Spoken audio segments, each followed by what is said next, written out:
This is the Global Podcast Network, where executives and professionals connect, share, and inspire. Stay tuned for the conversations that drive success.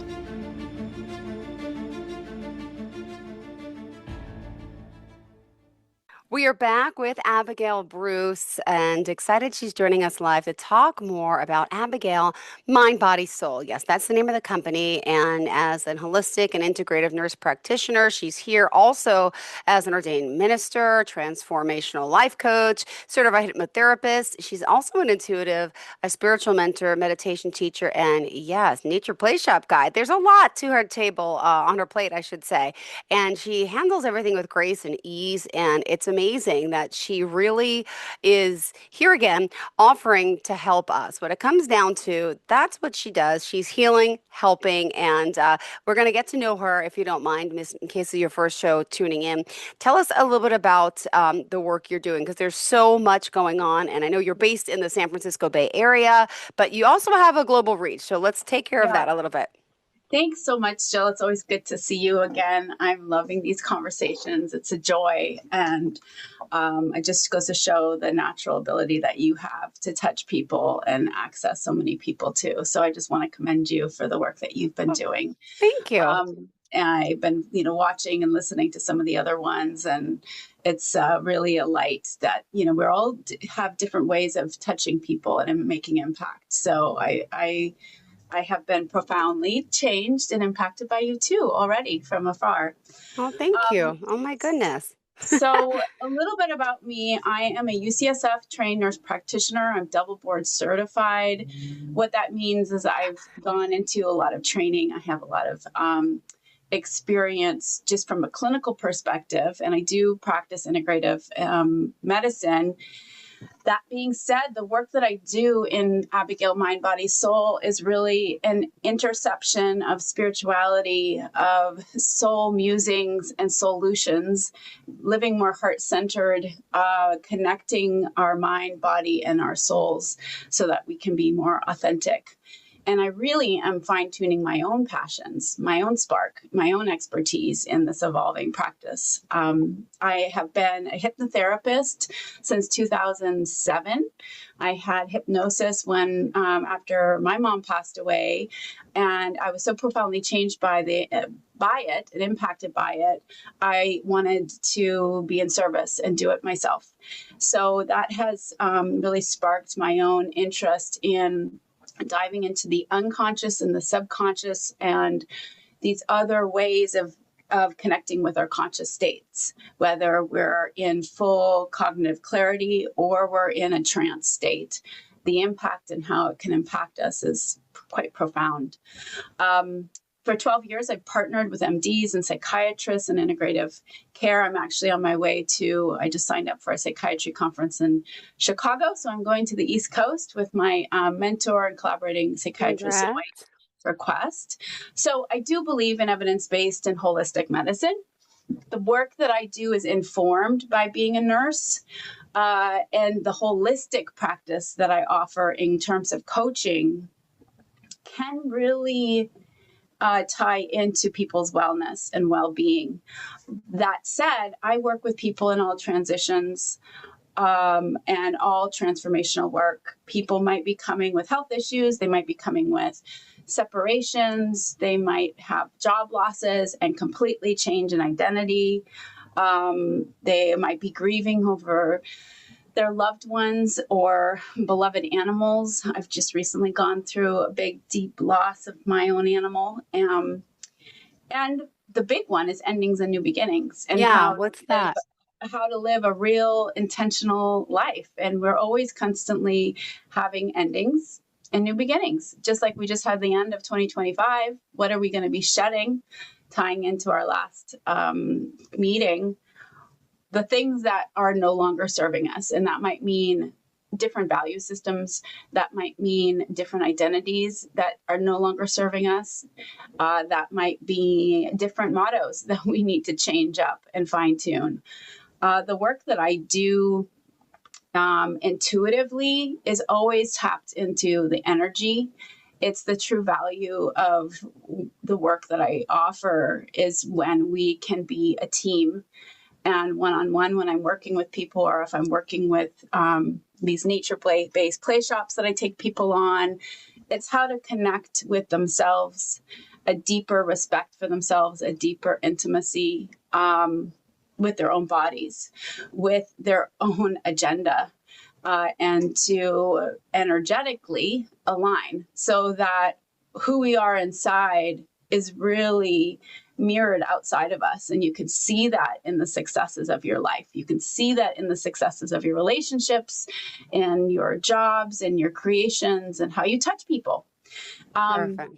So that's me in a nutshell. I do have some really neat things coming up. I'm pushing myself out of my comfort zone this year, stepping into some new things that I'm excited about as well. Today's session we were talking about last was on dreams. Dreaming and what that means. And I wanted to connect with you about that because we both started tearing up, I think, in our last time talking about both of our mothers visiting us who have passed on and departed. So, Yeah. Well, thank you so much because I know, we dove in a little bit last time and a lot of our shows actually, and I love that we flow so well in a sense, right? And I know you with spiritual transformation, you're so in tune and in touch with people, and of course what they've experienced, and loss of a loved one is a hard thing. We've all unfortunately been through it, and a pet, same thing, and it's sad, but it's part of a beautiful journey that it does take time to heal, in a sense. But I know you wanted to talk a little bit more about the dreams. And I think I was telling you last time about my mom. She kept coming up in my dreams, right? Yeah. Tell And me a little bit more. I want to hear. well, you know what you mentioned, am I dreaming because like she's really connecting with me, or because I'm really thinking about her a lot and I want to feel her presence? Is it really her presence, or is it my mind playing tricks on me? These are the things, I don't know. But I hear from people, you're an expert, I'm not, but these deep dreams like are real, right? It's like you are connected. Can you share just the vision of, what about dreams and how that Sure. relates to our present day and our past in a sense? So I'm not a neurobiologist. There's science behind what we see, what we visualize. But as a hypnotherapist, I can tell you that when I ask someone to visualize something, there's something going on in layman's terms, activating in our brain that allows us to actually see, feel, sense, know, and be in that experience. Yeah. So if I'm having someone go through fear of flying and I'm taking them through something where they're experiencing being in a plane and taking off, sorry if this scares anybody, but it can be really profound because then you're getting to practice in your brain, in your imagination. So the same kind of speaks to dream states. When we can access these different realms, these different dimensional spaces within our own brains. Yep. But yes, what happens to our light body? What happens to the etheric body within us? This is up to experience, to debate. This is up to what the monks do when they go into deep meditation and trance states. And you have heard that this is what Jesus was known to do, is walking on water. What this means is there are different states where you can be in light body and astrally going into these different experiences in these different places. When we meet with our loved ones, I say when we meet with our loved ones because I think it's a meeting. I feel that this is a personal perspective. Everyone has to have their own. I feel like it's a great meeting. Now, it's a very rare meeting for me to have a visitation. I don't know about you, but it feels very real.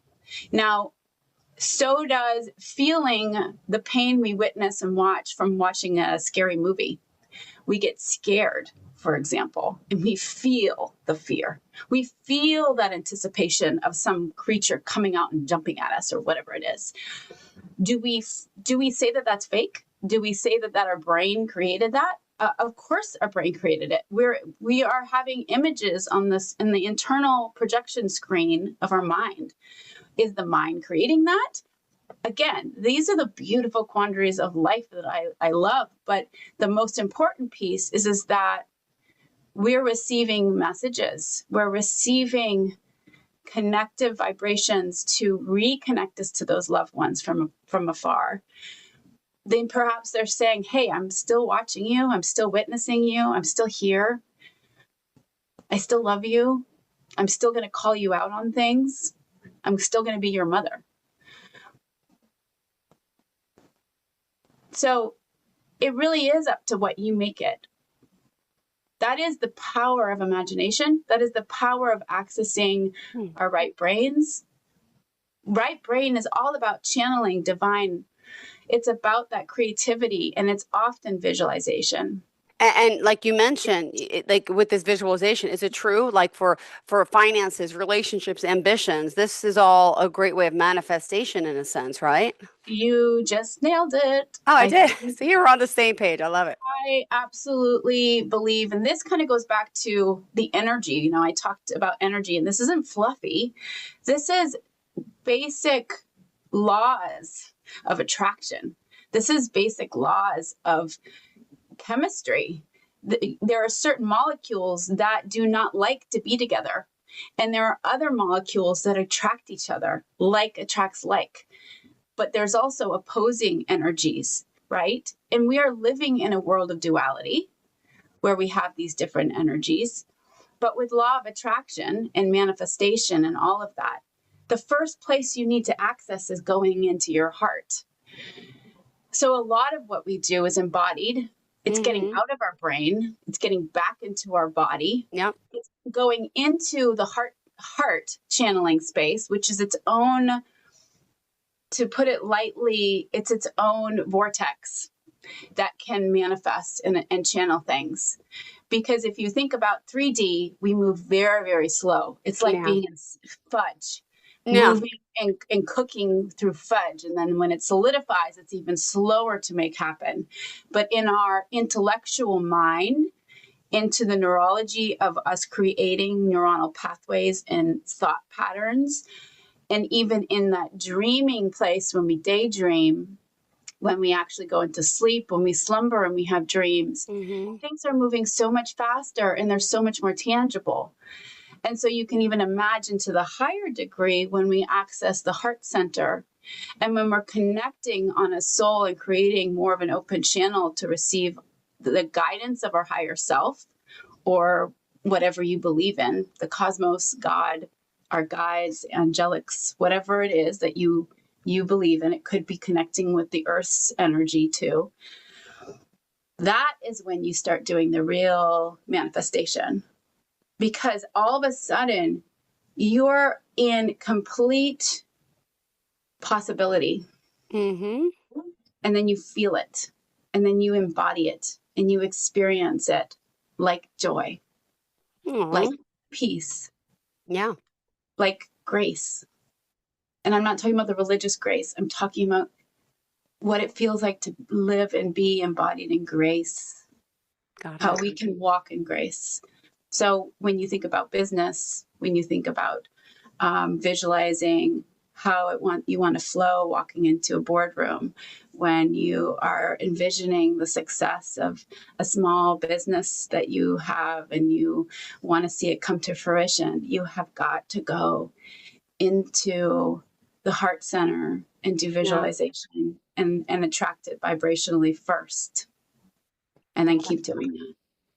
And then you mentioned, spiritual, you say spiritual living and professional life, divine feminine masculine balance, EQ compression, neurodivergence, thriving. What does it mean when we're thriving neurodivergently? I don't know if it's thriving neurodivergently, but some of us are more divergent than others. When we can claim being authentic with who we are, claim that we might be more sensitive, claim where we are operating from. Are we operating from our mental body, our physical body, our emotional body? Are we being controlled by that?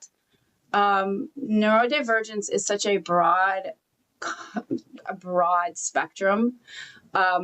What I like to say is that, at least for me and a lot of the people that I end up working with, They're learning how to live to honor the EQ versus the IQ, Okay. with compassion, with reciprocity.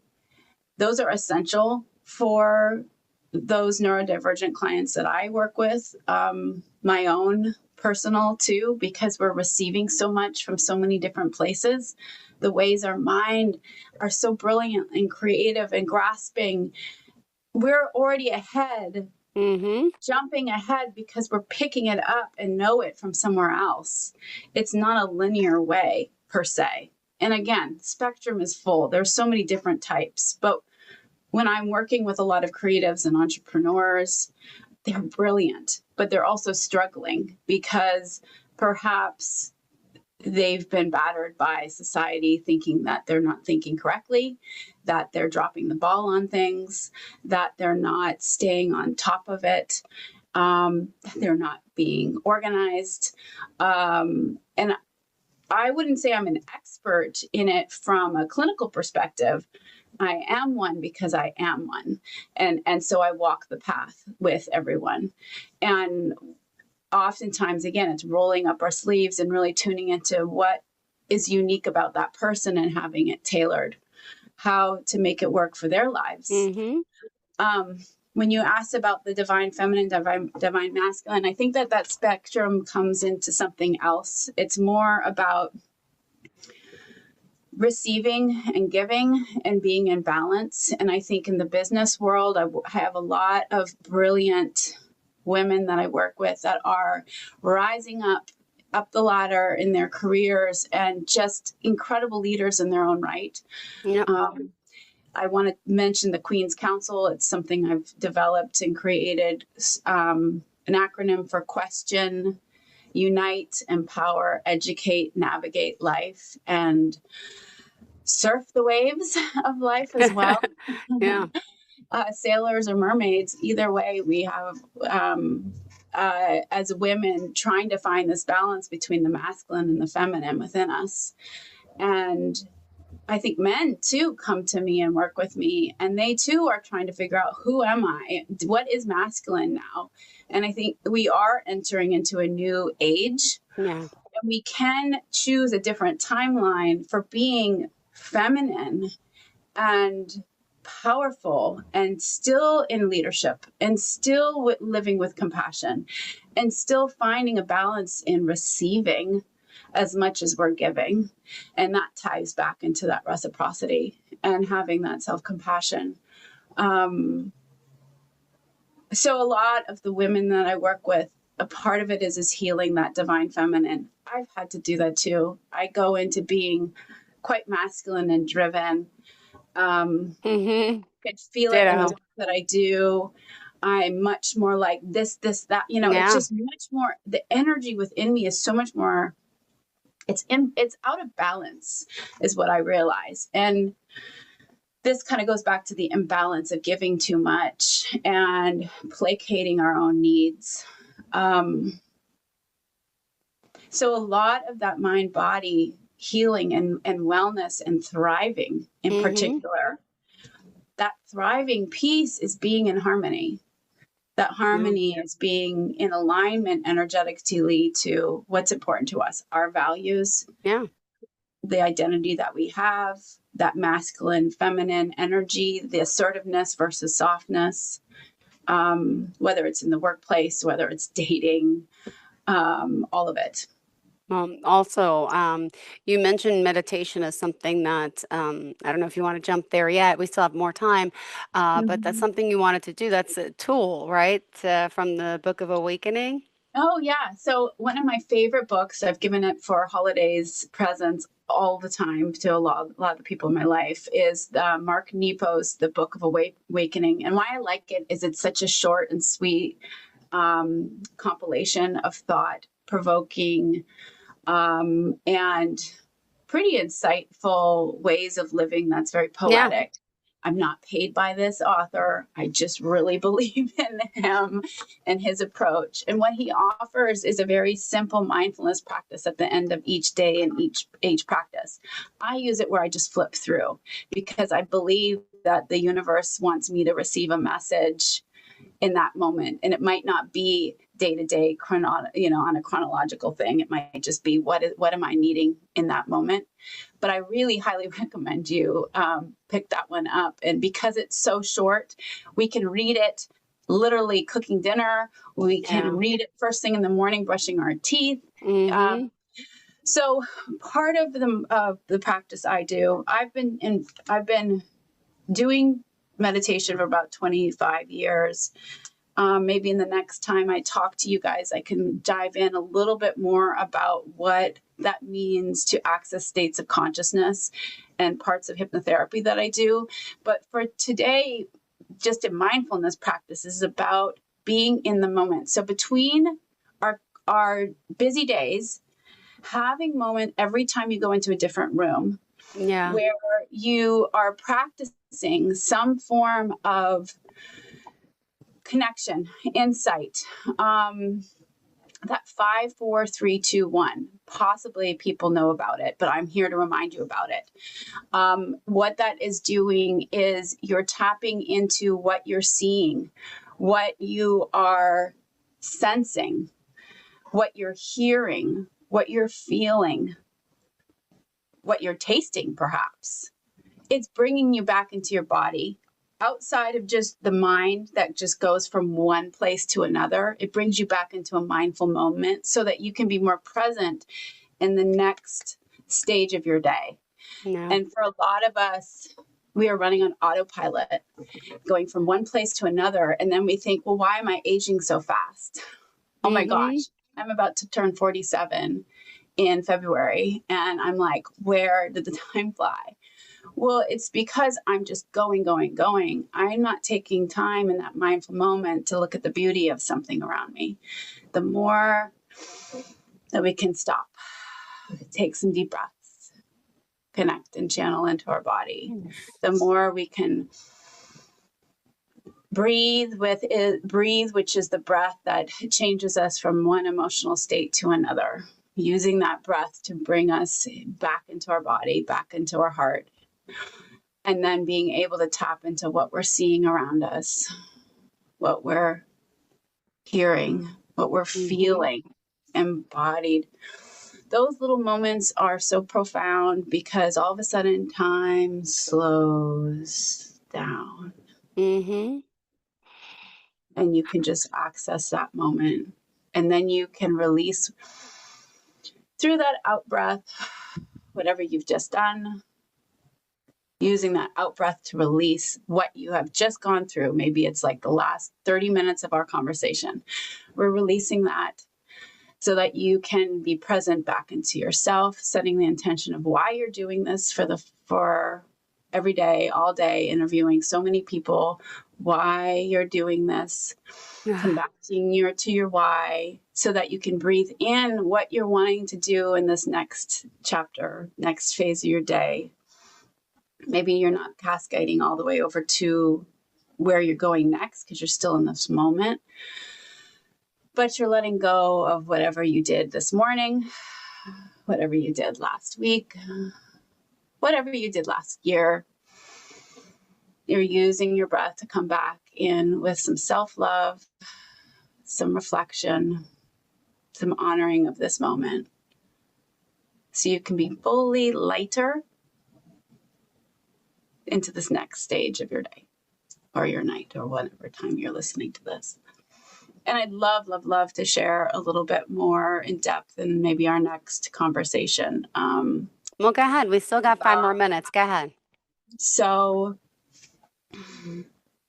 when I think about, not everybody can do meditation. I think that's the most important piece I want you to know. You are not bad if you can't meditate.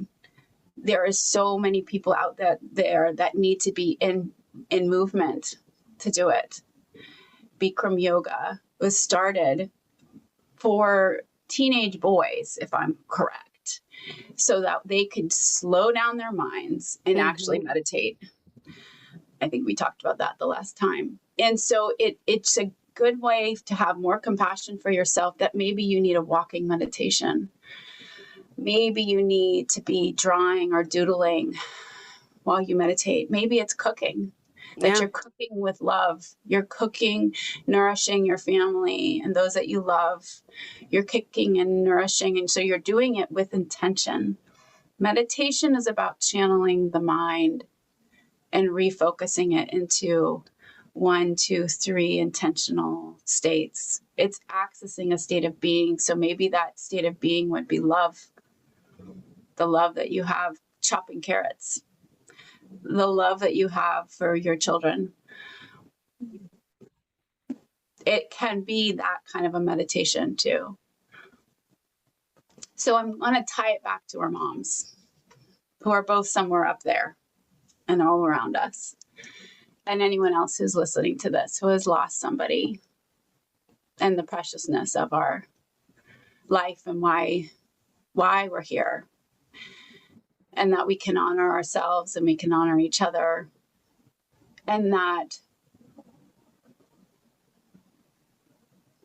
there is that little dash between when you're born and when you die. And that little dash is everything. And I know our moms are proud of us. And I know our moms, and I'm getting goosebumps, are here. And you can feel their energies around. My mom's energy comes through, and it's very unique, very different than anything else. And you can remember and feel and familiarize that. Knowing that there is just this veil.